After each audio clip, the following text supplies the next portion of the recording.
नमस्कार दोस्तों।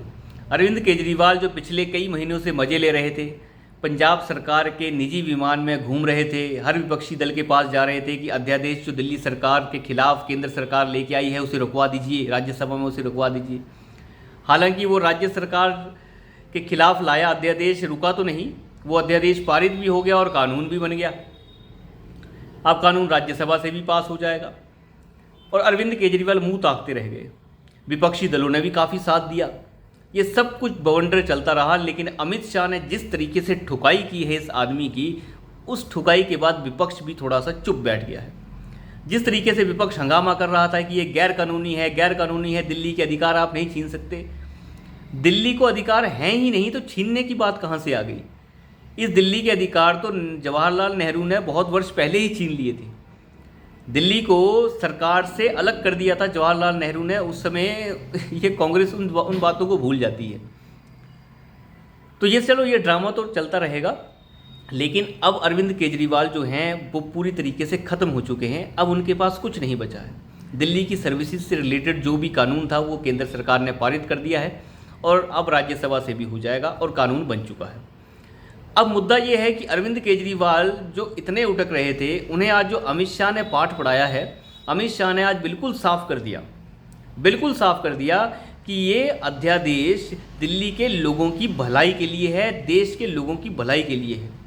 हम किसी ऐरे गहरे घटिया आदमी या चोर के हाथ में पावर नहीं सौंप सकते जो आदमी इसे संभालने लायक ही ना हो। जिस आदमी के हाथ में पावर सुप्रीम कोर्ट ने एक दिन के लिए दी और उसने 100-150 ट्रांसफ़र रातों रात करने की तैयारी कर ली, जो विजिलेंस के डिपार्टमेंट के अंदर घुस गया फाइल चोरी करने के लिए, उस आदमी के हाथ हम पावर दे दें? जो अपने लिए 55 करोड़ का घर बना लेता है, उसके अंदर वियतनाम के मार्बल्स लगवाता है। क्या ये प्रावधान है कि कोई सीएम, चीफ मिनिस्टर अपना घर बनवाए, वो भी टेंडर्स को मैनिपुलेट करके वियतनाम के मार्बल का टेंडर लगवाए? आप हालात देखिए, जिसमें एक पर्दा ही 8 लाख रुपए का लगा दिया जाए। ऐसा नहीं होता।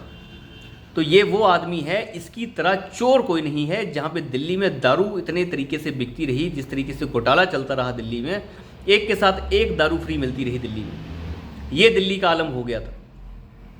तो दिल्ली का जो सिस्टम है, अभी फ्लड्स आप देख रहे हैं दिल्ली में कितने ज़्यादा है। तो अमित शाह ने आज बिल्कुल साफ कर दिया कि दिल्ली सरकार और ये अरविंद केजरीवाल जो है, ये इसलिए इन ट्रांसफ़र पोस्टिंग की पावर अपने हाथ में चाहता है ताकि वो भ्रष्टाचार को छुपा सके। जो शीश महल में विजिलेंस डिपार्टमेंट जिस तरीके से तहकीकात कर रहा है, उसे छुपाया जा सके। चोरों को छुपाने के लिए विपक्षी दल इकट्ठे आ गए हैं। विपक्ष जो है इकट्ठा आया है एक चोर को बचाने के लिए, और चोर जो है चौथी पास राजा की कहानी सुनाने बैठ जाता है। अब बताइए, अपनी बात नहीं करेगा, चौथी पास राजा की बात करेगा। मैं पढ़ा लिखा हूँ जी, मुझे वोट देना है जी। बताइए, जनता तो बेवकूफ़ है, जनता को तो पता ही नहीं है किसे वोट देना है। जनता तो वो खुद हिसाब लगा लेगी किसे वोट देना है, नहीं देना है। लेकिन जनता ने आपको जनादेश दिया, दिल्ली में बिठाया, 2 बार बिठाया, लेकिन एक बार भी आपको जनादेश नहीं दिया कि आप केंद्र की राजनीति में घुस सकें।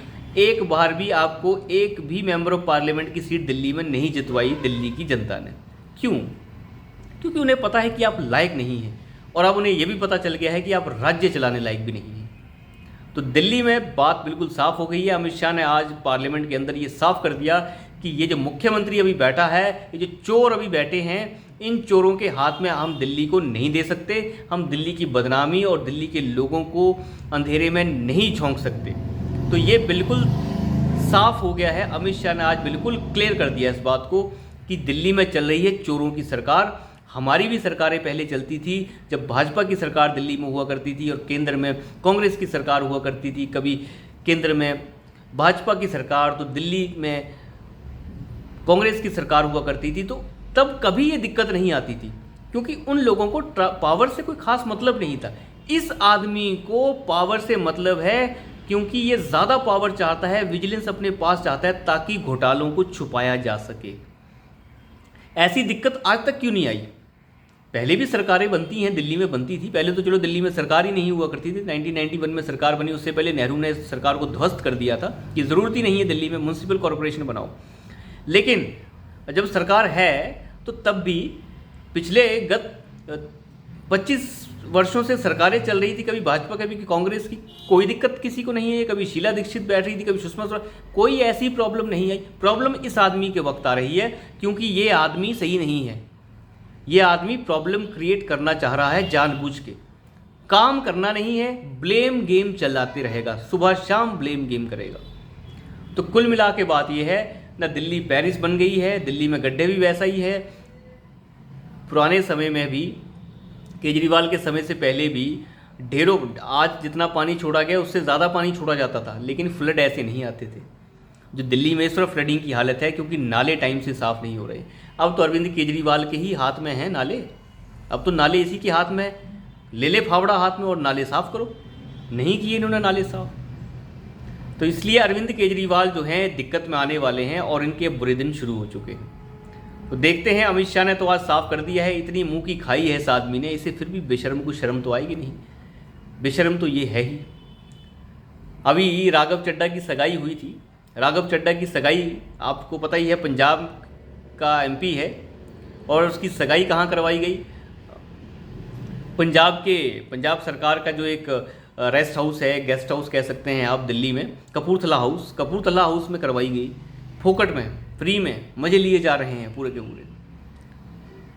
तो देखते हैं, वैसे भगवंत मान ने इसका एक तरह से विरोध किया था, लेकिन क्या कह सकते हैं, भगवंत मान की कौन सुनता है। भगवंत मान जिस दिन अपनी सुनाएंगे उस दिन पता चलेगा क्या हो रहा है। तो अभी के लिए इतना ही, धन्यवाद।